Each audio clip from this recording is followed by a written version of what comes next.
Hello दोस्तों। R O के संबंध में एक नोटिस जारी किया है सरकार ने कल ही, जिसमें बताया गया है कि प्रारंभिक परीक्षा जो होगी दिसंबर में हमारी, उसमें प्री में दो पेपर न होकर के एक ही पेपर होगा। पहले पेपर होते थे, पहले जीएस का होता था 140 का, फिर 60 नंबर का हिंदी का होता था। लेकिन इस बार ऐसा नहीं है। इस बार हिंदी और जीएस दोनों को कंबाइन कर करके एक ही पेपर सेट में दिया जाएगा। हाँ, उसमें 200 नंबर का पूरा क्वेश्चन होगा, जिसमें 140% जीएस के होंगे और 60% हिंदी के होंगे। और इस तरह से एक ही पेपर, एक ही साथ हमारे दोनों पेपर हो जाएंगे। 3 घंटे का हमें समय मिलेगा। 3 घंटे में 200 क्वेश्चन मिलेंगे, जिसमें 140 जीएस के और 60 हिंदी के होंगे। न्यूज़पेपर में जारी खबर के अनुसार ही आप देख सकते हैं कि जो सरकार ने बहुत बड़ा बदलाव किया है आर ओ की परीक्षा के लिए, उसके संबंध में भी एक लेख छपा है, जिसमें कहा गया है कि प्रारंभिक परीक्षा में बहुत बड़ा बदलाव। केवल एक ही प्रश्न पत्र होगा, परीक्षा 3 घंटे की होगी। एक ही पेपर में सामान्य अध्ययन एवं सामान्य हिंदी के प्रश्न शामिल होंगे।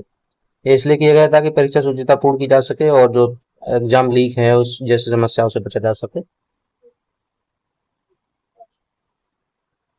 जो पहले परीक्षा हमारी होती थी, वो एक पाली में, एक दिन में होती थी, 2 पालियों में, लेकिन अब एक ही पाली में दोनों परीक्षा हो जाएंगी। समय 3 घंटे का रहेगा, जिसमें 140 जीएस के और 60 हिंदी के सवाल रहेंगे। और सरकार ने यह भी साफ साफ बता दिया है कि सिर्फ परीक्षा योजना बदली है, पाठ्यक्रम नहीं। सिर्फ योजना बदली है, पाठ्यक्रम नहीं। सिलेबस हमारा वही सेम रहेगा। तो अपनी तैयारी को जारी रखिए, जैसे पढ़ रहे थे पढ़ते रहिए, जो सोर्स थे उन्हीं सोर्सों से आप पढ़ते रहिए।